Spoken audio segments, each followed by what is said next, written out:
What's up? What's up? Hey, man, how'd you get in here? How'd you get in here? Hey, man. I'm breaking in. Man, I know you had cyber skills like that, man. Dang. Man, I I wish. mean, The things I what's can do. listen, I That's told y'all crazy. we were recruiting him.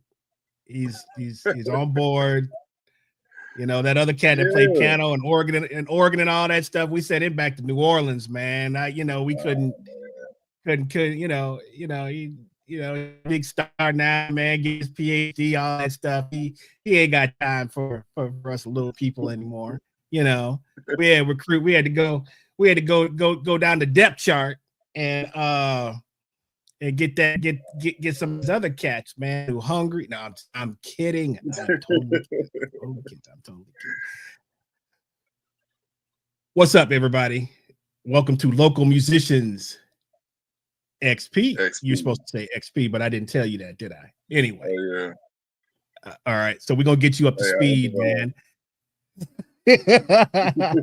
Listen, yes. Glad to be here. Another Chop It Up Tuesday, and sitting in for my brother, bosom buddy, and lifelong pal, as they say on the Flintstones, is none other than Darryl Reeves. I told you we were going to recruit him, y'all. You didn't believe me. He ain't going. No, he's not going anywhere, man. I got plans for this cat. I got plans for him. So, yeah, T is doing he's got a show at Georgia Tech tonight. So, in his place is his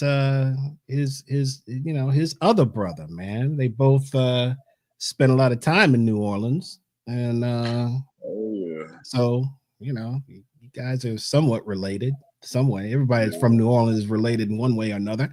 But happy to have my man D back with us, and we have a very interesting topic for you tonight that we are going to just throw it out there, talk about it, and let y'all's opinion come through the comments. If you have questions, don't hesitate to hit us up in the chat. Our trusty a third hand is not here. Also, he's actually watching the concert with Tyrone. So I lost two cats tonight too, but that's okay. I'll handle the production stuff. I can do it. So but yeah, man, what you been so you're down. A lot of people, I don't even know if we even talked about this the last couple of times that you were on with us, but you are down in the Savannah area, and just teaching and loving life with your family and working on some secret projects and just recalibrating, man. So give us a little idea of just what you're kind of into at this moment.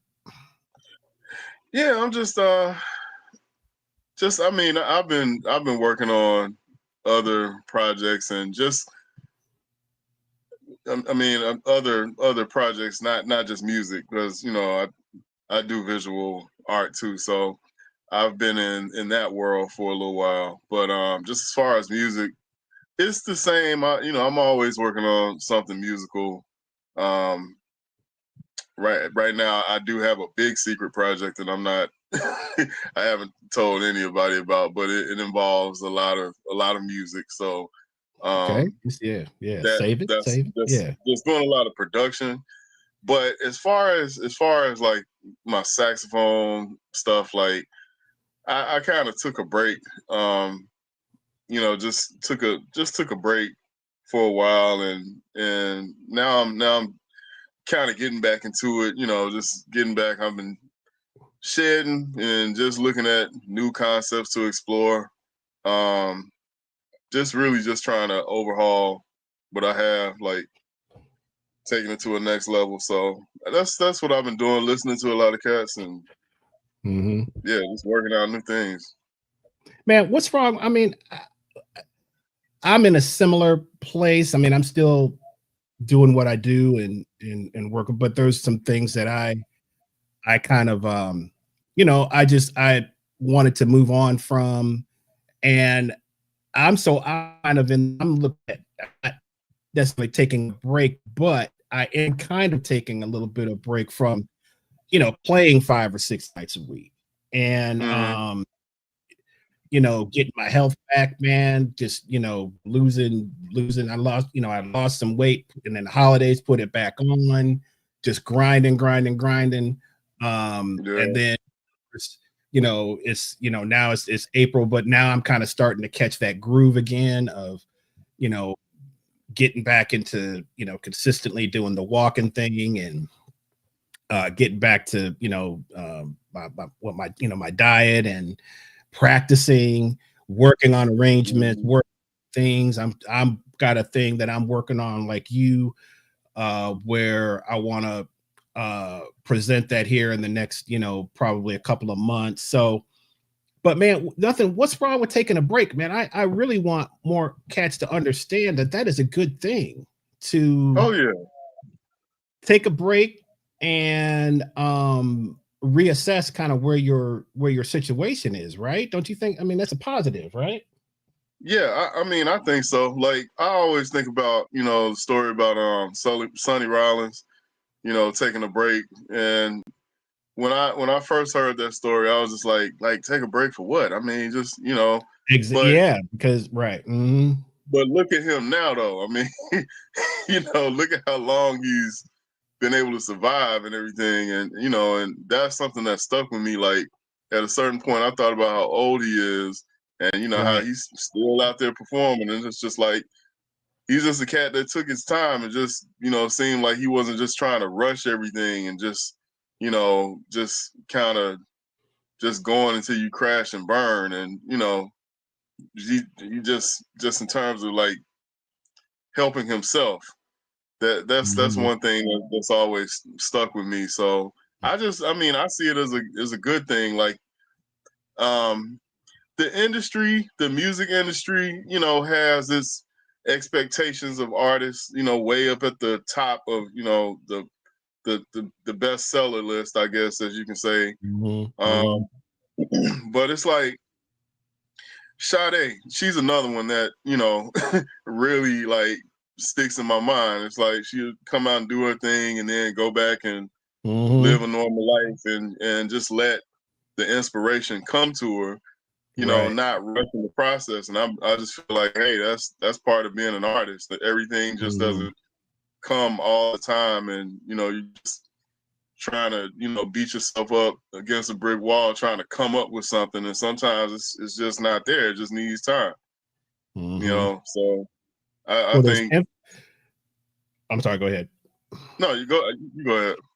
I was gonna say there's an infinite amount of stories of record companies running either artists or rock bands or whatever band into the ground Hmm. because they were under a certain amount of contractual obligation for a certain amount of records within a certain time frame, and in between doing those records they're on the road. Right. So imagine you record a record, you're on the road for a year, Hmm. you get a week or two or whatever, and you right back in the studio. Oh yeah. Right. And you know, there's a reason why drugs were so popular, Oh yeah. especially back at that, because that was another little thing that the record companies could get cats hooked, right? And then they really got them because Right. they would write their drug budget into the budgets, so they would be Yeah. responsible. I mean, you just a vicious cycle, man. Right. And what's cool about now is everybody's telling everybody's business, right? So you Right. can go on YouTube and you can basically find out, whatever your favorite band. There's all kinds of either firsthand or secondhand or documentary, all this kind of stuff. But it is interesting to be if you think about being under that kind of just that kind of time frame, man, or that kind of schedule would be just insane, Yeah.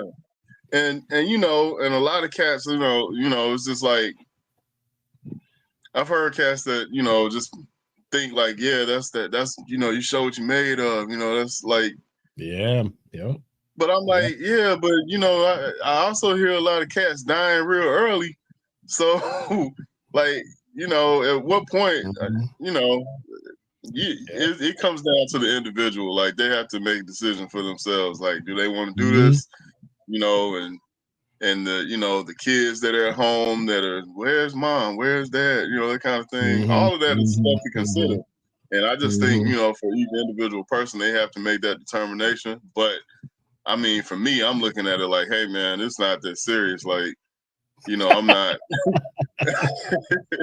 it's not that serious.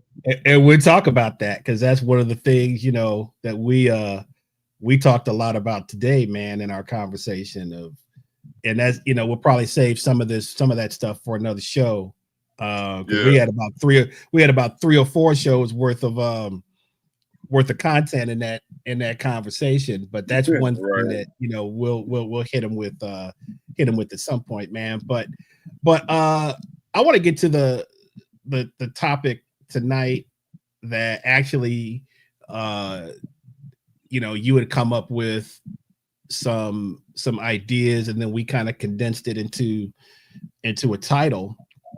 And the title is, as you can see, is everybody can see to the right, is who are you trying to impress, right? And so there's an old sort of, there's this thing about if you're a young musician and certain people walk in the room or walk in the club, or you see them at a show, or you see them and you might be totally playing with the band, playing with the cats, everything is cool.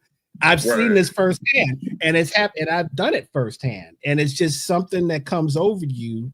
If somebody of that you admire, or somebody comes in a room, all of a sudden, whoever that person gets the attention of, their playing immediately changes to go to on 10, because all you're thinking about is impressing whoever that is that walked in. We could give you numerous examples of that, and I'm sure it's happened to everybody, man. It's like if you're, you might be playing and just, regular people, you might be kind of checked out. Has that ever happened? Right? You're on a gig, you've had a long day, something's just, you're kind of and then somebody comes in and all of a sudden you got to turn into Superman, right? Or something, man. Which for me never works. It always crashes and burns, because I just can't just turn it on like that. I don't have that kind of power, but some cats do. But let's talk a little bit about that, man, because there's a couple of angles to take this from. Who are you trying to impress? What does that mean to you when that question is posed to you? I mean, it just means to me, like, just, in terms of how far I'm willing to go and what I'm willing to do in terms of, getting up and trying to show that I can play, like, who is it that I'm really feeling like, okay, I can go home and feel satisfied, like, I reached the mark of getting this, these people's attention or approval or whatever. I'm good. Like, if I had to quit right now, I would be fine. Like, I I finally reached that place that I wanted to be. So that's kind of how I think of it. What about you? Yeah, same thing. I think there's, I'm gonna kind of bring in another thing that we talked about. I wanted to save this just because I wanted to see what your reaction is going to be, but I'm about to ask you a question in a second. Okay. So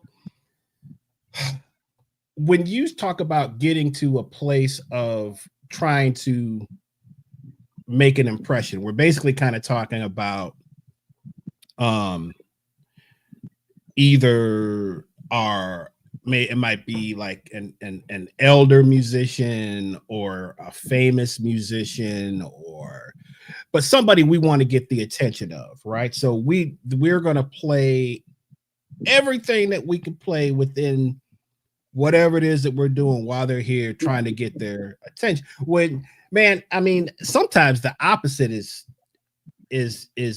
obviously the way to go, but it's something that just I think it's just in human nature, man. You know, if Kenny Garrett walks in the room and you playing and you're not expecting to see Kenny Garrett,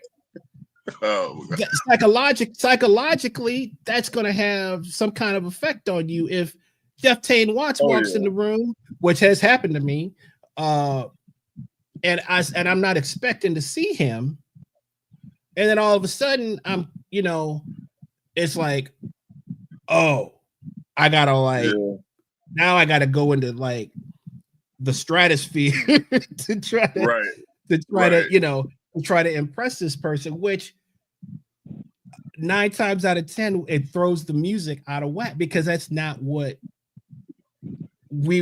even what the vibe was of what's happening, you know, at the time musically. So but it's a natural thing, and then we could take it to a deeper level of, you know, trying to study every lick in every part of history and every part of everybody that came before us. And it doesn't matter what style of music you play. It could be, you know, it could be jazz, it could be rock, it could be classical, it could be, you know, whatever. But I want to ask you a question, because you brought up something to me earlier where we were talking about, like, okay, as a jazz saxophonist, everybody's like, "Oh man, you got to go back and study Charlie Parker, and you got to transcribe all of Charlie Parker's solos. Then you got to move to, you know, A, B, C, X, Y, Z, whatever, right?" So I'm going to ask you a question. Okay. Yeah. How important is tradition in terms of, no matter what style you're playing, right? But how important to you is tradition? It's very important to me. But it's to learn the tradition is important to me, but I don't feel like you should be stuck with it, you know, forever. Like, and you don't do anything else outside of, you know, the tradition, and just letting that dictate what you're gonna do, you know, from here on. That to me is like, no, I'm not feeling that. But it isn't. It's important to me just because it's like, I mean, you can do what you want to do. Like, if you don't want to deal with the tradition and just go out and just learn to play, you know, by being on stage and just doing it, and just over time, you can do that. And you might come up with something that's unique, but then you might not. And to me, like, you know, I just like, I like, you know, there's a respect I have for the cats that laid the groundwork, you know, and just they did something that I couldn't do. Like, I didn't just pick up the saxophone and just become Charlie Parker, you know. Like, I studied the guy, like, and he kind of laid out something that I was able to come and learn, and, you know, and then eventually add my own stuff too. But I wasn't the one, the catalyst to do that.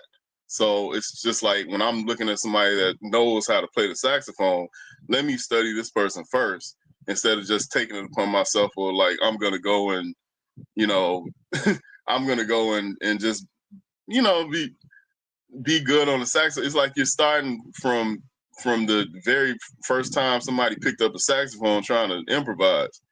And it's like, why do that when there's already, you know, groundwork laid, and I can learn from that, and then I can help push forward, and just, you know, somebody pass me the baton and I can go forward with it. Like, I would just, that's just what I'm attracted to, I guess. You don't have to do it that way, but it's that for me. That's important. Like, and I don't want to disrespect, the tradition by. For me, as somebody that studies the tradition, I've had people get up on stage and they weren't, they weren't doing it.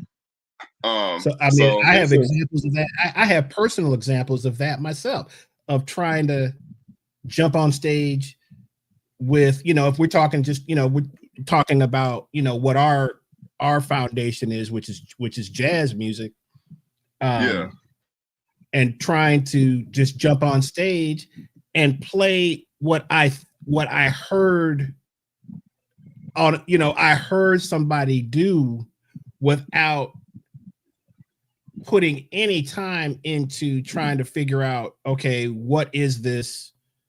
What is this that I'm playing? Not knowing that there is a code or a language involved, right? You hear that a lot, right? So, and I'm guilty of that, man, but I got schooled so hard when I did it that I mean, it at the time I could tell, like, okay, I'm an imposter. Right? Yeah. Now, I could have gone a couple of different directions with that, right? I could have been like, forget them. I don't, I'm just gonna do what I want to do, right? Right. But what is that? That's just serving me. That's serving my ego. That's bravado, which we'll talk about in a minute. It's confidence versus bravado and ego, right? Yeah. So, and every time that I've served bravado and ego, it's come back to bite me in the ass. I mean, 110%, so, but just getting up and trying to do stuff based on, oh, I heard it before or whatever, with speaking of jazz, that does not work. It doesn't work. Right. So just like you said, someone who studied, you immediately can hear it, man. You just immediately know, like, this cat hasn't put the time in, Yeah, so you can recognize the skill. Yeah, and it's not about like, how can I say this? It's not that you're always looking for somebody who's playing on the highest level, but what you're looking for is someone who's invested the time, right, into and given the music the respect. And that's in in any like high level genre. That's like, you're going to be found, if you're playing with guys who really know what they're doing, you are going to get exposed. That's just the bottom line. Right. Right. Right. Yeah, that's why, and then, it's interesting to see the evolution, and where I can fit within that evolution, like, I've listened to Johnny Hodges and imitated his style and know how to, play into that style. I can slip into that when I want to.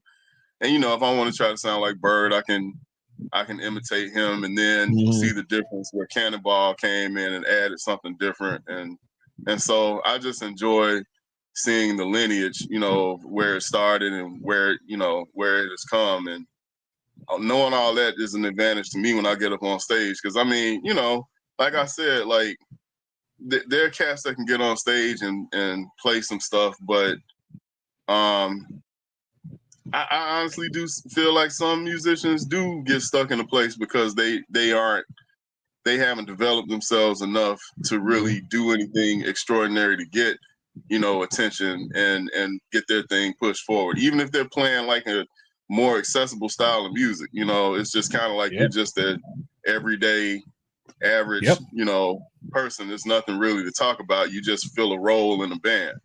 That's that kind of thing. And I think, if you want to stand out and be extraordinary, then you're going to have to put in some extra time, really, learning how to do something extraordinary, and I mean, I know cats that play rock. Okay. They're really great rock drummers, but you know what? They also study Elvin Jones. and Tony Williams, not because Right. they're like Chris, I'm never gonna get called for a jazz. I know that because I'm not in it like that. But I want to have a deeper understanding of what those cats were doing, because all it's going to do is give me more depth in what I do. I love guys that think like that, you know. Right. They're always looking for, you know, whatever can make them better. That's the whole, for me, the key, because I don't care what style of music you play. It's obvious how much time that you've spent on whatever it is that you're playing. And you can hear certain things out of certain guys that you would never expect. You'd be like, man, that cat is something different. I'll give you a good example. So I met this brother James Rotondi, who is a rock guitar player. He used to play in a Led Zeppelin tribute group, and I went to see them. But there was something about this cat, man. I mean, I could just tell he studied a lot of black music. I don't know. It was the way he was playing. I mean, Zeppelin anyway is one of those bands that a lot of their idols were the black musicians anyway. Yeah. So, but I could tell by the way this cat was playing and the way his groove was, the way he was grooving, the way he was playing rhythm, the way that he was phrasing. I was like, nah, man, this cat is into some other stuff. So I actually ended up hitting him up on Facebook. We become real good friends. Hopefully, going to do a project here at some point. But come to find out, he's like one of his idols is Erykah Badu. Like he's, you know, and I was like, man, I knew it. I could tell that you had other things that you were bringing to the table, and that's what I think, you know, is part of what we're kind of talking about. But the second thing, man, I want to. So we talked about the tradition. Now, the other thing about tradition is the cats that only want to stay in the tradition. Yeah, right. And that could be blues. Dude, blues is notorious for that. Like they don't want to hear nothing else other than, you know, them 3 notes and that 12 bars, man. If you bring anything else to the table, that's not working. So let's talk about it from that angle, man. Let's talk about the cons of tradition, because that was one thing that we talked about today, is dealing with cats that's all they can see is tradition. That's it. Do anything else, look out. Talk about that. Yeah. I mean, you know, from the perspective of the blues, like I can understand. I understand, because it's like, you know, if you get too far out, then it becomes jazz, and a lot of the blues cats are like, nah, don't go that far, because that they turns hate that, off. boy. Man, they hate that, bro. They hate you know, like you're turning people off from, you know, people that just want to just stay there in that pocket of blues. So I understand that. From a jazz perspective, I mean, I understand that too. Man, you know, it's like if cats are if that's where they want to be, then that's where they want to be. You know, like. Yeah, I mean, I'm not mad at them for just staying there, and that's what they want to be. But you know, of course, like there's a lot of a lot of negative talk sometimes from those people, because they're mad that anybody else, you know, wants to go any further or go outside of that tradition, and that's where I think that's where a lot of the sorry, hold on. A lot of the mess comes in the picture, you know, just that's man, what it's been. Speak your mind, man. Just speak your mind. Speak on it, man. Don't, you know, because talk about it, man, because I think the you know, to me, it's like the the walls are so broken down at this point, it doesn't even matter anyway, man. Like, Right. you know, what jazz is, what jazz isn't. Um, you know, I think it's important, just, you know, as we talk about, like, you respect tradition, but Mm-hmm. what are you going to bring to the table? If you're like, I mean, if you're young, you're going to be influenced by what is kind of going on around you, Right. and you can bring, maybe you should bring that, some of that to the table, man. That's how the music grows to me. That's how Yeah. I mean, you know, everybody, you know, look, I love 1959 through, you know, what is it, 63? No, what is it? uh, What's the yeah. So I love that 65. too. 65. Yeah. So, and it's, I mean, super important, like ultra important. But Mm-hmm. look what happened after that, you know, and the Right. influence of guys like Jimi Hendrix and Sly Stone Mm-hmm. and the Beatles, and, you know, they modern music has to have some kind of influence on, you know, what is going on at the time. So, Right. um, you know, the stuff that Tony Williams, and who really is, I think, the inventor of jazz rock, if you really want to Oh break it yeah. down, it wasn't Miles, it was Tony. It was really Tony, Right. man. And hearing something different, you know, being able to be a creator of one of the greatest times in music, but then also, man, if you got to be, those guys were visionaries, dude. They're not just sit and just do the same thing. So why should we have to sit and do the same thing? It just doesn't make Oh any yeah. sense, man. Yeah. Yeah. I mean, I agree. Like, I don't like Herbie said. He said, like, at one point he was like, Miles are and them already played everything that we're gonna play. So what are we gonna do now? Like, you know. Right. And so that was like right before Headhunters. You know, I remember he said that. And yeah, like, you know, just my thing is, if the environment doesn't exist anymore that created that tradition, then what are you going to do? You know, it's a new environment and it's not nurturing to that same tradition. You know, so it has to be something that you move forward to. You know, Well, we let's talk about someone, we brought his name up a little bit, and I think he's a good example of definitely being an innovator in jazz, and one of the most well-known artists in jazz history. But you brought up mm-hmm. some interesting some interesting things about him that maybe your average person doesn't really know, man. And I want you to talk about Louis Armstrong for a minute, and just sort of, you know, the things that he was fighting himself at the time, and trying to come up with something different, you know, which he definitely Yeah. did. But just talk. I mean, we talked about but just tell, you know, give your thoughts on Louis Armstrong. Yeah, I was just saying like how he, you know, in New Orleans at the time, there were all these different trumpet players that had all these different skills, you know, the different niches of things that they could do well.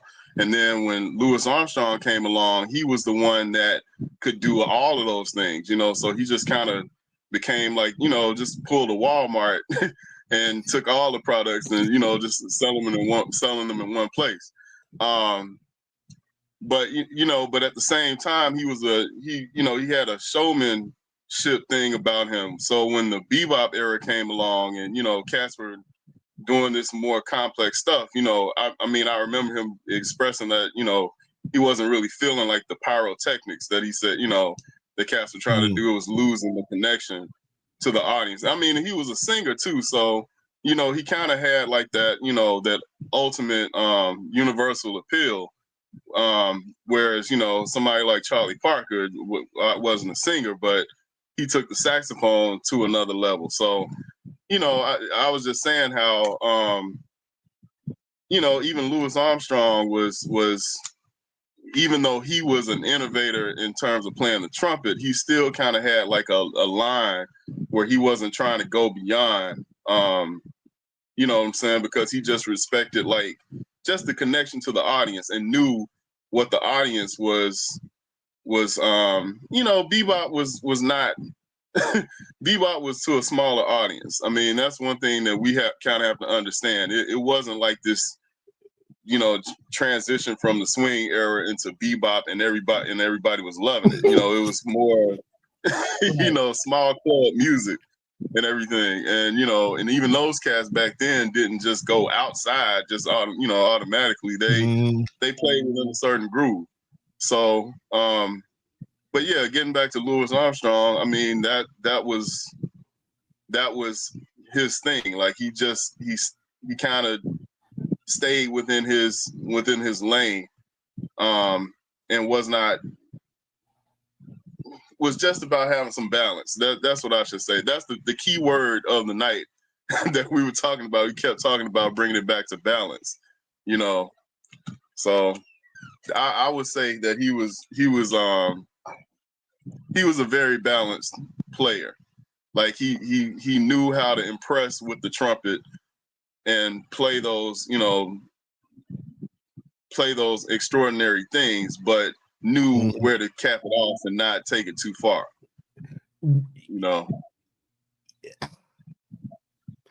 Does that kind of play into you're trying to get younger cats and some older cats to understand that you don't have to play everything that you know all the time. Right. So, but that takes some self-discipline, man. It takes some, some trial and error also. He's probably, because I mean that's one thing that I hate that the young cats don't have now is they can't go out every night and see different people playing. Right. Yeah. They don't have that luxury. But as you're talking about Louis Armstrong, he's probably checking out every trumpet player. Right. And right. Okay, I like that. Okay, that cat overplays all the time. I don't want to do that, So right. You're surveying and you're doing what? You're figuring out who do you want to be, right? Right. Which is something else that you brought up, right? Is who do you want to be? Is all sort of tied into that, man. And I think just, as young cats, of course, we want to be on 10 the whole time, and then you kind of you learn how to kind of scale some things down and you learn how to listen better. And then you try to, you learn how that you're actually trying to, you learn that sometimes less is more. A lot of times less is more, but who do you want to be that's sort of a crucial thing in trying to figure out, okay, we're going from trying to impress everybody, but you can figure out who do you want to be? What do you want to, what is going to be your voice on whatever instrument that you play. And right. That's where getting back to what you were talking about tradition and studying and knowing how to go into this bag and this bag and this, why that's important. That's what we don't definitely hear that today. You don't hear, you hear one thing a lot of times, right? You hear whatever, and social media and YouTube is dictating so much of how people sound now. And I get it, but it's just really like, It's tough, man. It's really tough. So how do you find out who do you want to be? How do you do that? I mean, you know, I think it takes time because like that young energy. I mean, I think all like a lot of cats have talked about it. You know, they talk about their early records and stuff and how, you know, they weren't satisfied with what they were doing because the perception, you know, at the time it just didn't have enough time to figure out who they were. But then there are some people that just kind of have it naturally and, you know, they just go with their thing. Like Roy Hargrove to me had it naturally, you know, Right. Developed it early, like a sense of, you know, where he wanted to be and what he wanted his sound to be. But it's a, you know, it's a sliding scale to me. Some people can, you know, get it early. Some people have to really search. Like John Coltrane to me, I feel like he had to really search, you know, just do a lot of soul searching to come up with where he felt, you know, his direction was. And that took a lot of experimentation, you know, experimentation to just obsessive experimentation, you know, trying to figure it out until he just finally, you know, found his groove and everything. So I mean, I think it just depends on the person. But at the same time, like, you know, that's important to try to figure out because I mean, personally, there was a time when I thought I could do it all. And then I realized I can't do it all, you know, Man, like amen, man. Amen. Amen. you know, like I don't even want to do it all. Like, you know, in some cases, there's certain things that I'm attracted to and I want to do that type of thing, you know. So and then that might change. Like, you know, at a later date it might change. But for me personally, I've just it's like I just get to a place of studying everything, listening. It's just like, okay, I'm gonna zero in on this and just focus on this for a while, you know, and see if I can really get it, get this concept, get this way of thinking down, like where no, I'm no longer, I'm not imitating anymore. I'm synthesizing. Like I'm taking what I learned, and now I'm originating, you know, new things based off of concepts that I learned, rather than just grabbing somebody's stuff, you know, and just including it in my thing. You know, like that's the thing. Like that, I mean, to me, that's what the whole idea is of studying a cat is not, you know, like I had to learn how to study cats because it used to be just it used to just be like, oh, okay, he did some of this, did some of that, did some of this and that. And I was actually grabbing, like, I'm gonna take some of this, do some of that. Okay, he did this kind of pattern, so I'm gonna make sure, you know, like, but now it's like, okay, first of all, how does this person start phrases and end phrases? You know, how do they develop a solo? Where is their high point in their solo?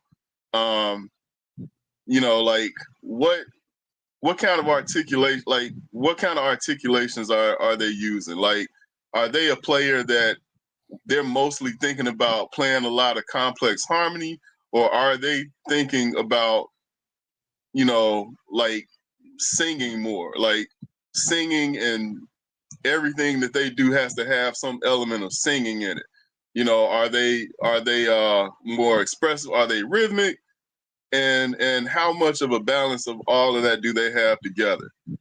Some Okay, people okay. have Now, it more. wait, okay. I gotta stop you, man. I gotta stop you Yeah. because you just rattled off like basically a whole practice method. I hope if there's if there's young musicians that are on here right now, I hope you writing this stuff down, guys, because we're giving you free high level information here, man. So I want to go back because you basically just gave a whole practice method and what you were just talking about, you know, because my question to you was going to be, okay, how do you get to a point to where you either acquired the discipline to go and study one thing for 6 months, or is that something that you had to kind of learn how to do.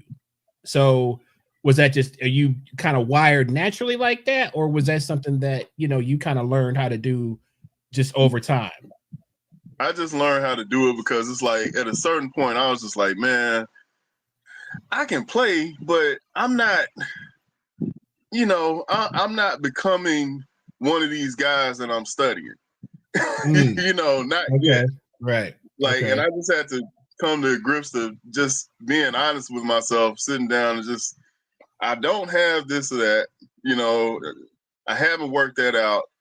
And for me, I don't know how these cats did it, but I know for me, I'm going to have to slow this down and start from scratch again to really work out this particular concept that I know I don't have, and then start studying other aspects of things that I know that I kind of glossed over it at the time. It's like, okay, yeah, I got it. Like for instance, Greg Osby. I was trying to play like Greg Osby at one point, right? Okay. And I was just and I just was practicing one day and I was just like, and I just kept trying to understand this cat. I wasn't understanding him at all, but I was just kind of like, well, he's doing this, doing that, some diminished stuff, some minor stuff. So yeah, man, I'm just sit here and just try to play like him. And it's like I was doing my impression of him.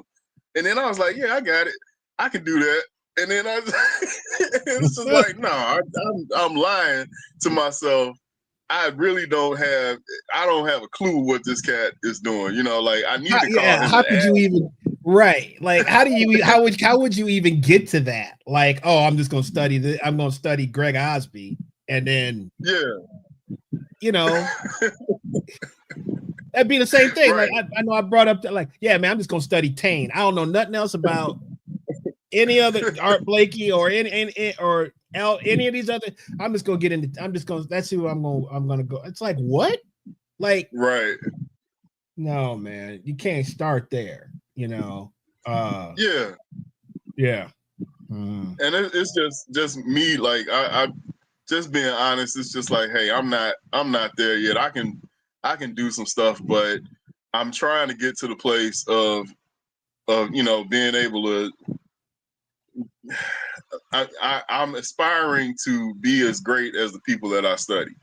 So let me go back and make sure that I'm being thorough and not just looking at something that they played as like, oh, that's a nice lick, but how did they originate that? Like, what did they practice that led them to being able to belt out these phrases and and lines and harmonies and everything that are just it's like it's as if they pre-composed it beforehand because it's so perfect, and so like worked out. Like if they were, like Barack Obama was with his speeches, during the during 2008, like I saw this dude evolve, and like the speeches, would be like masterpieces, in terms of just delivery and articulation and it's just like, that's when I go on stage, I don't want to just be, having some notes that are just slipping out and then I gotta find a way to make that make sense. And then, like I want to be 100%, like having 100% intent. That's what I meant to do. And that's what I did. And that's why, because I worked on this, I really took the process seriously. Instead of just trying to scramble to get. Yeah. Yeah. You want to have, at one point, I was command. scrambling to get a whole bunch of stuff to just like my bag of tricks. Now I'm on stage with my bag of tricks and thinking that I'm bag of tricks, bro. Man, yeah. You know what they say? Silly rabbit tricks is for kids, man. Right. There's certain, it's like certain sayings that are still relevant, man. Tricks are for kids, man. If right. But tricks has become the way of the dragon. I'm like, exactly. It's like, wow. So I You mean, know, to think that this. I want to say this real quick. Like Bird, to just think like, how did this man come up with this whole? Like, he must have had to go somewhere and really sit down for a while and work out all of this stuff that he was, because he came in with like this whole new language, new way of doing things, new way of playing, lines and stuff that nobody had ever heard before. And it's just like, man, that really took. That wasn't just him, just a bag of tricks. Like this dude really sat down and started. And one thing that a lot of young people don't get is doing things slow. Like you have to do it slow. And the reason why you have to do it slow is because your brain can't move that fast. When you learn something, you are literally rewiring your brain. And so you have to, it's a slow process to first go through something and just let your brain be able to grasp it first. And then, as you sleep on it, you come back the next day, you find you can do stuff a little bit faster. That's because your brain is rewiring itself when you're learning that thing, and in the aftermath of you learning something, your mind is changing. Your brain is changing. So you come and repeat it a few more times, and then it gets settled in, and you're able to play the stuff faster and faster and work on it. And as you become more familiar with it, and it becomes more internalized and built in. But like a lot of people want to just don't know the process to get something fast is to do it real, to do it slow and do it with accuracy and be sure of yourself and let that sink in, then you find yourself being able to play stuff fast and that kind of thing. But it's really it's an internalization process that has to happen. And a lot of people are trying to move so fast that they don't really get that and they don't get things internalized, and then they're fumbling on the gig, trying to play and fit all this bad stuff in that they that they learned a little bit about, but didn't really come up with a sure strategy that is built in now. That's my thing. I mean, that's like a.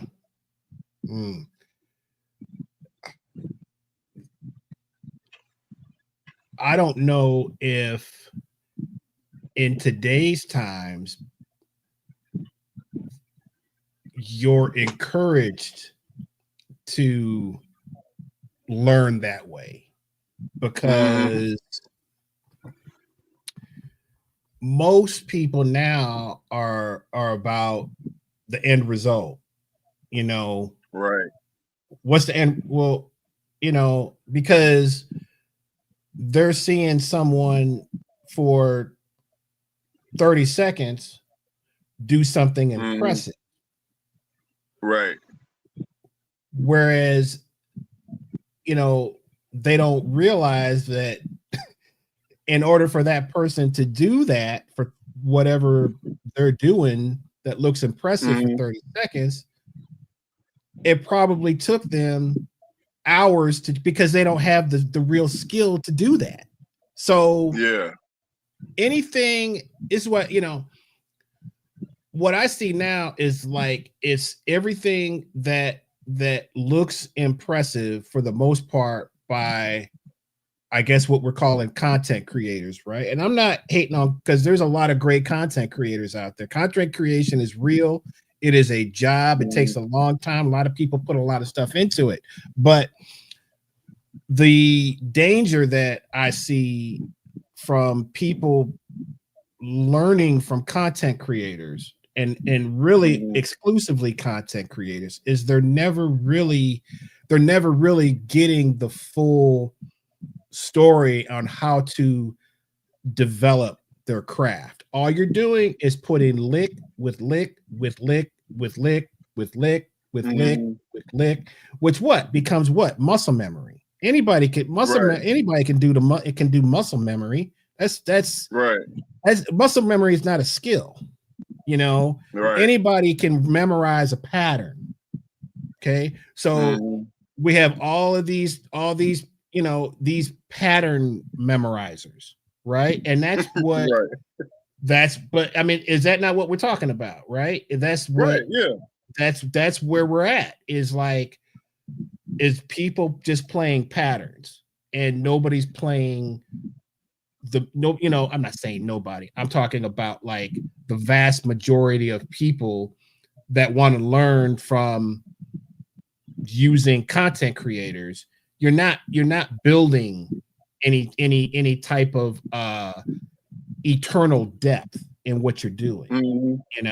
We're all guilty. I got my favorite guys content, the guys that they could do some mind-blowing stuff. I'd be trying to grab stuff. Oh man, but I'm seasoned enough and old enough to catch that. Like, oh, wait a second, man. I can't work on this.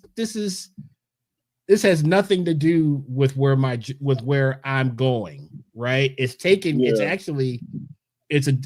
diverting me from where I really am trying to go or really want to go. But that's like a tough thing, man, and I don't know what to say, because there's so many kids that, I mean, you have students that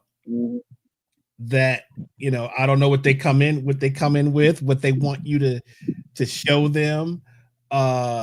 If they've been with you for a while, you probably can instill a process in them. But man, they'll come out of nowhere with some stuff, man. I want to learn this, and it's a lick or a pattern, and I'm just like, well, I can show you something where you'll be able to play that without thinking about it if you work on this for long enough, but hey, whatever, que sera. Yeah, it's to me, it's like, I mean, yeah, like I there are a few that are like, they want to move fast, they want to move forward quick without just kind of respecting the process. Absolutely. But it's just like I'm like, trust me, like, I'm trying to get you where you want to be, but you got to understand that there's a wax on, wax off kind of thing that we got to go through first. But I am going to give you a context of what that wax off and wax off means, and what it ends up being, and just understanding, like, I'm teaching you how to do this. Like, when I was in high school, man, I had this rival, and like, he tried to set me up on this spring concert one time because okay. I want to hear about this. Yeah, like, and he had been practicing, the omnibook, Charlie Parker. So he was just learning all these solos and stuff, man. And and the thing is like, my plan, like, I was kind of taking a back seat because I wasn't really just flexing and just right along playing all these fast licks with him. And my thing was, okay, dude, I have played this omnibook with you for 3 years, but now what I'm trying to do is figure out how to come up with the stuff to put in the omnibook. That's what I'm trying to do. Like, how did Charlie Parker come up with it? That's what I'm trying to understand. Because right now I'm just playing licks with you. So I kind of, broke off from him. And this dude came and asked me, he's like, hey man, I miss playing with you, man. Like, I want to do this concert, the spring concert. We're gonna do a feature. And so, but like, I have been really practicing for real, like learning. So we got up on stage. This cat had an omnibook on stage with him, man. Like, trying to read out of it. Like, he gonna show me up, man. And the whole time I was like, I was just ready for him, man. And I started playing, but it was like, what I was playing was my stuff. It's like, I wasn't just, regurgitating Charlie Parker stuff.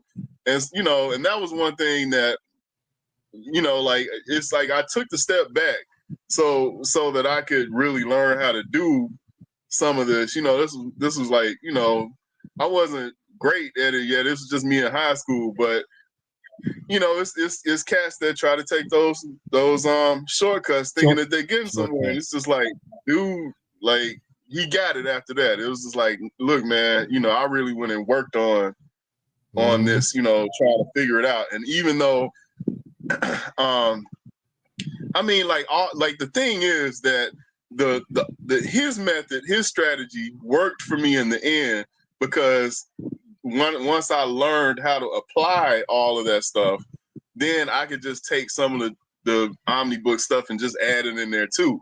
You know, because I had learned it, but it's just like I just needed to know how to apply it and how to synthesize it, you know, and create my own version of it. And that's the thing that a lot of cats miss, you know, just they miss that step, you know.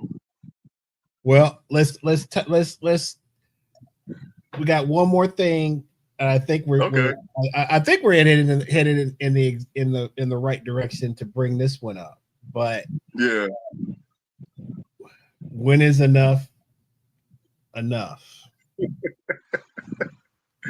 think I'd be playing, man? I'd be paying attention, man. I'd be paying attention. Yeah. So, when is enough, man? You know, you had a lot to say about this. What is this? You know, you the one you brought this up. So, talk about this a little bit and how it ties into the, you know, the title of the show. Well, I mean, for me, it's just like, you know, the number one thing is if you don't have your health, you can't play any music. So, you know, that's number one. Like, you know, you gotta respect yourself in the sense that it's just like, okay, I'm gonna put myself first before I'm putting the music. You know, like I heard one guy say, like, you know, I'm not gonna name him, but I heard one person say, like, I live and die by my horn. And I'm just like, man, like, no, man, that's not me, you know, like I need to have some time just to, you know, to just be like, okay, cool, you know, like I can play, and at a certain point I'll get inspired, and then I'll, you know, decide that I'm ready to, you know, take it to the next level. And sometimes I don't always feel that way. Like I'm just kind of like, you know, just going off of what I know and still thinking in my mind, you know, like still practicing, you know, thinking in my head, like thinking of new ways to play something. But then, you know, at a certain point, it's just like, okay, I see something else that I want to be able to do with proficiency. So I'm going to work on that.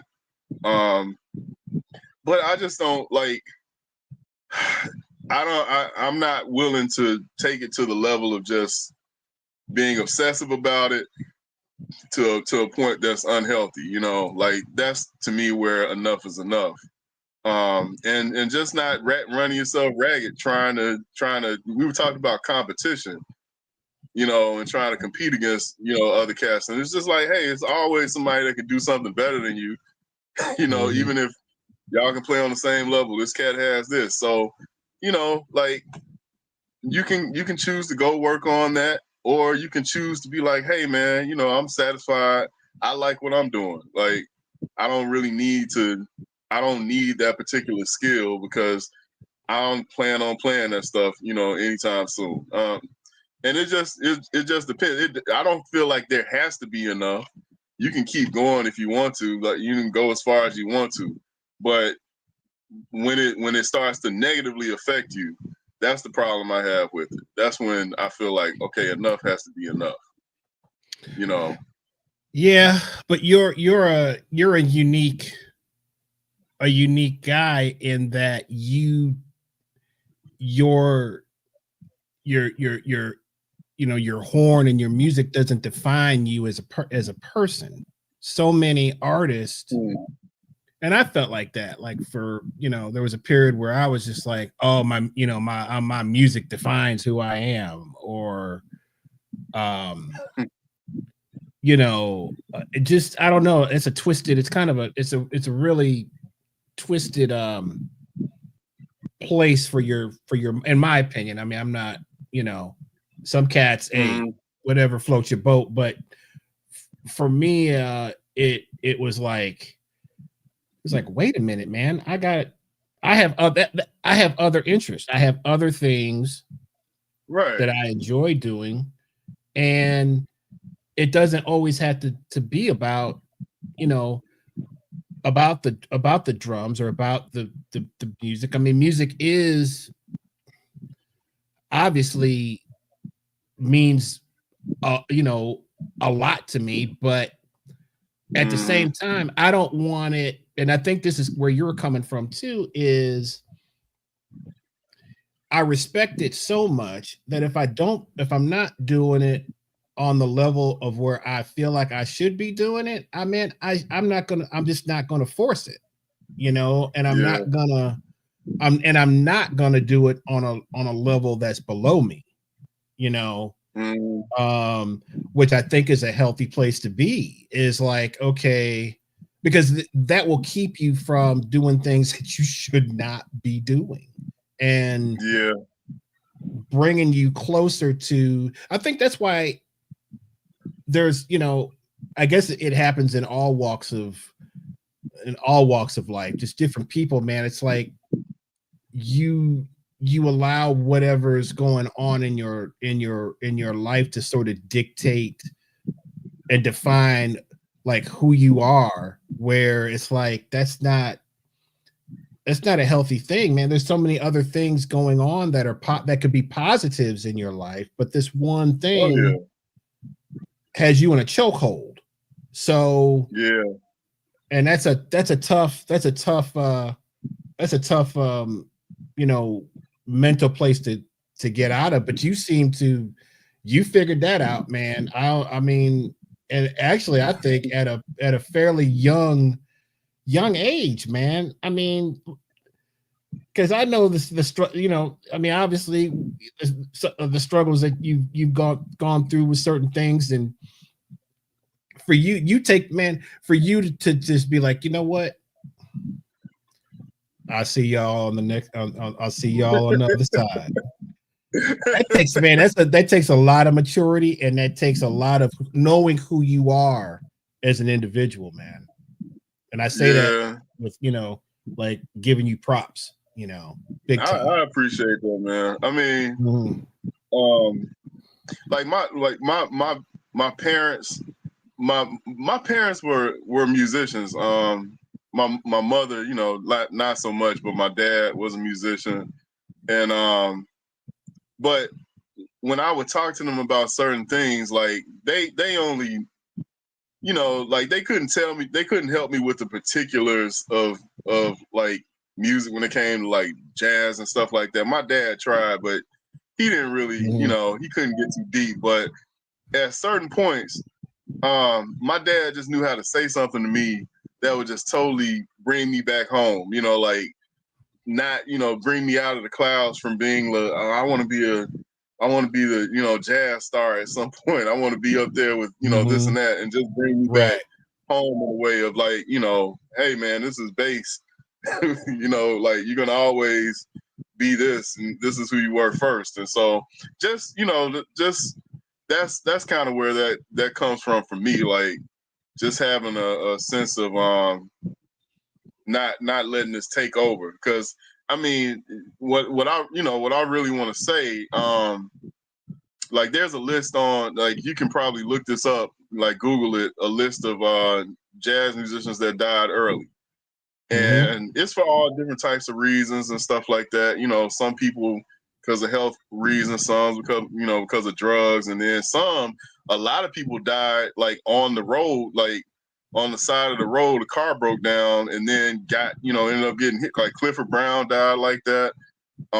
Dave Lambert died like that, and so it's just like, hey man, at the end of the day, like you your life, you gotta just remember that, like don't let this music take over you, and you stop thinking about yourself in the process, because some of the stuff that we do is dangerous, like right. I remember being on the corporate band gig one night, and it's like 4 o'clock in the morning. It's a trailer hitched to a van, and it's like 10 guys in the van, and the guy that's driving is driving 90 miles per hour, trying to get back to Atlanta. And it's just like, yo, man, if somebody hits this, we gone. Like we gonna be gone, you know. Like, and you know, it's just being out there can be some risky business sometimes. So you don't know. So I'm just saying, like, if you don't feel comfortable about something, or you just feel like, hey, this is too much for me to handle, you got to know when enough is enough. Like, know when to call them and say, like, hey, no, I'm sick. You know, if I get out here, I might catch pneumonia. You know, I know, you know, that I'm in a vulnerable place. So just don't run yourself ragged trying to do everything for everybody, because you can't please everybody anyway. You know, you're never gonna be able to do that. So don't even try. You know, I'm laughing at this comment that just came in from Rich. Oh yeah, Richard saying, Jesus.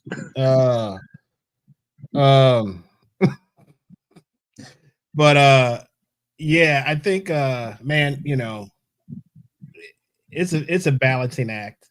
It's, you know, you can't, you know, you have to know also the difference between when enough is enough and when, you know, if somebody's pushing you to be better, that doesn't mean you quit when it gets hard. You know, that's not what that's not what we're talking about, you know. I'm just saying, when you're taking it to the max. It's, I mean, and some cats, but I'm gonna tell you, bro, some cats will not be defeated, bro. They will not. I know some guy. They will not be defeated, man. That there is no such thing as a break, as a, you know, we're gonna, you know, close, you know, rewrite, you know, write a new chapter. It's like, it's just on and popping, and I'm just like, man. That's what they want to do it. Man, unbelievable. Because I'm not saying anybody shouldn't do anything. I'm just saying, like, for me personally, that's where I don't do what you want to do. Like, you know, I'm just talking about like what's for me and what I'm gonna do. Like, you can be out there if you want to. Richard Tang is cracking me up. All right, so I don't know if you remember Rich from Churchill, man. That cat, man. Yeah. Good to see you, brother. But yeah, man, I think we've, you know, we got some stuff to cut up here, and I think we've sort of covered the topic. You know, there's obviously other things that you can talk about, but I think that was a nice little overview, man. So at the end of the day, man, and again, I think it's just I mean, there's a difference between, you know, I didn't bring this point up. I mean, we talked about this point, but we didn't really dive into it too much, right? Because I see a lot of, man, everybody just has, I mean, everybody seems to have it all figured out right now, man. You can't tell nobody nothing. And there's a difference, man, between being confident. Like for me, man, I was always, man, I was afraid to get up and play. Like, I just didn't want to embarrass myself for a long time. Like, so that's why I really was never a good sit-in, you know, a sit-in cat, you know, or going to jam sessions and stuff like that, because I just, man, I had so much anxiety about that. It took me a long time, man. I still really, even when I sit in, but I've over the years, I've forced myself to do it, because there's something to being uncomfortable, right? And having to fight through that and like figure it out. You have to figure it out. You can't hide and run from your fears. You have to attack your fears. That's the only way you get better. So that was one thing for me that I had to like, I just, man, because no, you're playing on somebody else's equipment. You don't know what's coming, but that's part of the beauty of having to survive that moment, right? So, and that's again, it's just something that mentally, man, it helps you, it makes you better. So for me, I mean, dude, I struggled with this a lot, but I see cats, they don't struggle with this at all. I mean, they'll gladly make a fool of themselves. And I'm just like, but is there power in that though? I'm like, man, this cat don't care. Maybe there's power in that, you know, like maybe I don't know, man. That's a weird one for me. It's weird, just weird. I get it. I get what you're saying. Yeah. Oh wow. I'm like, whoa. I'd have never done that. But you know, it is what it is. Yeah. Yeah. So. I mean, as far as I don't know. It's just at a certain point, with me personally, with the confidence thing, I just I just stopped caring. It's like okay, I've spent the time working this stuff out, so I know what I know. I know what I don't know. You know, if there's some cat that's over there that I know is gonna like play a whole bunch of stuff that I don't know, I'm not gonna make a fool out of myself. I'm gonna stick to what I know, you know, and just do my thing best. And you know, like that'll be it because I'm confident in what I have worked out, what I do know I have worked out, and that's what I think any young player should be like. When you know you exhausted it, and you made sure that you were thorough in shedding on whatever you were shedding on, then you know get on stage and just be confident with that and go there. I mean, there are gonna be some moments that are unpredictable, and you just sharpen the blade as far as being able to, you know, adapt too. I mean, adapting is part of the game that we play, you know, whereas working out your stuff, that's part of it too. So just, you know, it's no reason to me to not be confident. You shouldn't be confident, but you shouldn't be confident if you go up there. You know that you don't know what you're doing. Now, there's some other cats out there that have not worked their stuff out at all and are very confident, very, very, you know, much in that ego place they want to be heard. And it's just like, I don't know, man. I guess they're gonna have to find out, you know. Gonna have to mess around and find out because yeah, like if you up there just fooling around and cats are seeing that you fooling around, like, you know, and you're not getting like, hey man, that was really what you did up there, that was, you know, really good, and like I can see your growth and all that kind of thing, then I guess, hey, you just, they'll figure it out at some point, you know, or somebody will, you know, pull them aside and tell them like, hey man, I think you know, got some searching to do. Like, and man, and there's nothing wrong with that, brother. I mean, I don't understand why that is such a taboo thing at this point. You know, I wish somebody had done that to me, and I'm lucky that actually somebody did do that to me. You know, part of that was because I was willing to ask questions, though. You know, and anyone that I felt was better or had, man, what I need to work on. What do you like when you know, what is, I was always asking questions, man. I still do. If there's somebody that I dig, you know, I was on the phone with Greg Tardy the other day. We hadn't talked in a minute. And, you know, I saw him up at the Big Ears Festival just for a hot second. And then he called me, you know, a few days ago. And we just, but I'm still like, hey man, what are you working on? What are you doing? I mean, I want it those kind of cats, man. I'm always like, I want to know what's going on. Yeah.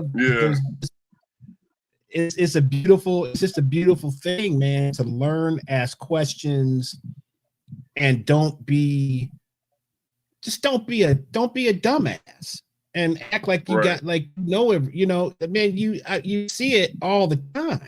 It's just like, want that little bit of thing that comes because you get mercenary class. That's what I call them. You get in the mercenary. People have mercy on you, right? So they give you but if that's what you're looking for, you're not really interested in getting better, Right. So, but I like what Ivan said right here. Trying and failing is fine. That's how you learn. Live to play another day, man. What happened, man? Oh God, man. It doesn't define you, man. And you have to know where you're going with it. Like, what were you saying? I'm sorry. No. I mean, I was just thinking out loud. Go ahead. Yeah, because I mean, I've gotten on stage and was trying something new, and it was some cats laughing at me. I remember somebody was laughing at me because of what I was trying. It sounded amateurish because it was like, this is my first time really trying this on stage. But I knew, I was like, hey, my intention is to get it. So, like in I'm gonna get it. It's just I have to start this, and I have to start here, and eventually, I got it, and really, really got it. Like it, redefined how I was playing. So, yeah, like definitely get up and try, and don't be afraid of the failure. Just as long as you can know that you failed, right, and then get back up and do something about it to improve until you're there, right? Then you've mastered a certain concept. Yeah, absolutely, man. I mean, I got thrown off, man. I had this new thing that I was kind of new for me, and where I had been working on this thing and just shedding it, but trying to kind of be more just kind of interactive on in all four limbs, right? Not busy, but having just playing different parts of the beat but breaking it up. Well, that's kind of like an overview, right? And I had been, something I just kind of stumbled on. And so I kind of shedded it. And I remember, man, I just pulled it out one night on Craig Shaw, right? Who can hear anything over anything, whatever. And I remember doing it. And I remember him turning and looking at me like, what is that? Like it was something that he hadn't, and I knew I was on the right path. I was like, if this gets his attention, okay.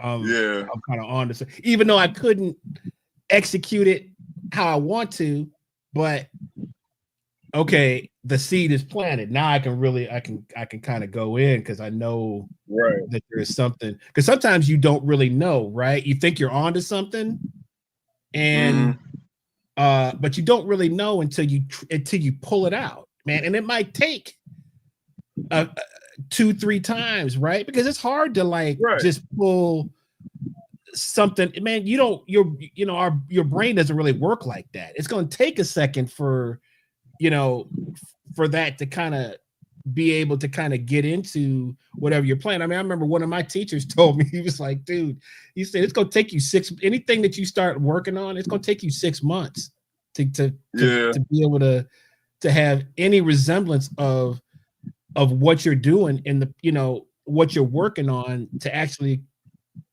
coming to fruition in your playing. And then another cat that I admire, I just posted the other day, he was like, because he works on all kinds of, just different stuff. And he had the question posed to him. He was like, man, how long does it take for you to bring what you're working on to the stage? And he was like, man, I don't even think like that. He's like, if I did, I'd probably kill myself. He said, because a lot of what I'm working on, it may never make it to the stage. He said, but that's not really the point, is it? And it was like, wow, no, that's not the point. Yeah. So that was I thought that was pretty deep, man. But yeah, man. Well, listen, yeah, exactly. You may never. It doesn't. That's not the point of why you're working on it, though. It's not like, oh, I'm gonna be able to pull this trick. See, what happens when you start thinking of everything as a trick or whatever, man. Tricks, bag of tricks, and it's just like it's more like a thing of like, like I play this, get it internalized, then one day just pick up the saxophone without thinking about anything, just start playing, and it comes out, and it's just like, oh, now okay, it's just like I'm not sitting here, with a list in my head ready to make sure I hit all of these bases. It's more like I'm just playing, and like it's finally natural. It's finally just flowing out with everything else that flows out without me even thinking about it. Just exactly. That's exactly. Point. Yeah, man. Of trying to reach that. Yeah, man. All right, brother. Yeah, man. Let's go ahead and call it. I think that's a great way to just end it, man. Young guys, if you're check this out, or if you have questions, feel free to to hit us up. That whole impress thing, I think, it's a natural. It's something that just we naturally do. I think as humans, no matter what we're doing, but especially as musicians,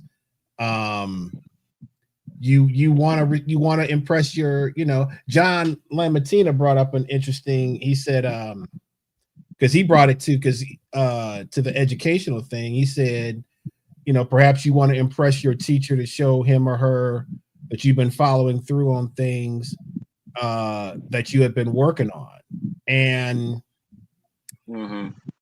so if you could take that to what, like if in a lesson or something like that, if you're going in to maybe try to impress your teacher. And I still feel like, man, when you put that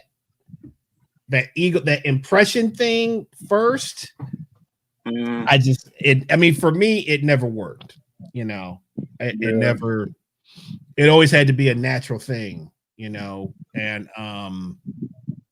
every time I try to impress somebody, man, I just it goes the opposite direction for me. I mean, like one thing I know I do is I record myself a lot when I'm working on something, and then I go away from it, come back, listen to it later when I have a fresh mind, and it's just like, nah, that's not what I'm looking for, or it's like that's it. And, I might listen to it 1,000 times because it's just like I can't believe like I really I got it. And it might be 10 seconds, right? It might be 10 seconds of there it is. Okay. Yeah. I gotta okay. I'll do the same where I'll take that little segment out. If I'm videoing, I'll take that, cut everything, and then replay that little part, whatever that I want. Yeah. It's a process, man. It's all a process. Right. It takes time, but that does help me, like just recording myself and listening back and just being honest about what I'm hearing. It's just like, hey, like I know I don't have it yet, or I know I do have it, and I was able to complete it with this level of proficiency versus kind of there, but it's not all the way, you know. So just absolutely, and just knowing what you can do and being honest about, what you can do with yourself instead of saying, okay, my bag of tricks.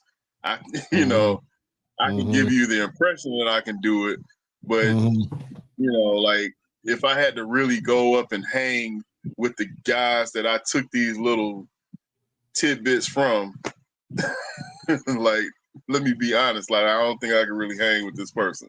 I'm not there yet. It shouldn't even be about that, man. It's like, right? I mean, I don't think it should be, you should be trying to just put your best foot, put your best self forward, which whatever you're playing, you want to be a contributor, right? To, you want to be a contributor, which sometimes means not playing very much at all, or trying to find out where you kind of fit in the situation. But it never meant going in guns a-blazing. It just, man, it never works, man. I see it a lot. I see it, but it never works. So really playing as little as possible, and then working your way, and plus that eases your anxiety too, I think. So but listen, guys, we're gonna cut it. We appreciate everybody who has hung out with us tonight, and we will be back. We'll see if I'm not sure if Darryl availability for next week, but we'll see. You might see him next week. We'll see. But anyway, he's going to be joining us quite a bit. So, but we will definitely be back next week for another episode. And I think we've got a guest next week, but I have to double check on that, so I don't announce anything right now. But hey, man, thanks for joining us and sitting in, man. And thank you. I appreciate it. You didn't go too hard, take my man's spot or anything. You know what I mean? But no. I ain't doing that. Talk about but we're talking about competition, right? Competition. Ooh, man. I might have to get a little thing going here. No, I'm just kidding. We're all in this together. We're all in this together. Ivan, you can catch. He has 2 records out that you can check out. One is called Diary of a Bandstand, and the other one is called Mercury, and they are both streaming at your favorite platform, whatever your favorite way to listen to music is. You can find it. So Mercury and Diary of a Bandstand, if you want to check this cat out. Man. So, all right, guys, thank you so much for joining us. Ivan, hey Molly, how you doing? Got some old classmates checking in. I love it. Richard, what's going on, man? I'll talk to you soon. John, Rhonda, Lava High, had some nice people in the chat. I forgot to tell you, man, you can connect we'll do it next time, but there's a thing where you can stream to, I don't know if you see that. It would probably be up at the top there, but if you want to stream to your people, you can do. I completely forgot about that. So you can let people know. But I gotta figure that out because it's not showing me on here. I think I'll show you. Yeah. Okay. Oh, that's right. You do. Yeah, that's right. You have to know your whatever, your Facebook login or whatever. But soon we're not gonna be on Facebook, so it don't matter no way. It's gonna be all on YouTube. So all right, guys. Thanks for everything. We really had a great time. Share this show. Subscribe to the channel if you have not subscribed to our YouTube channel at Local Musicians XP. Go ahead and subscribe. and set your notification bell so you know when we drop a new video or we go live. We're about to heat up, especially as the summer comes up and everybody's teaching schedule kind of dies down. We are going to be getting into some real cool stuff. So stay tuned for all of that. And you can also follow us on Facebook and on Instagram. So with that, man, I guess we will call it a night and we will see you all next week. Peace. All right.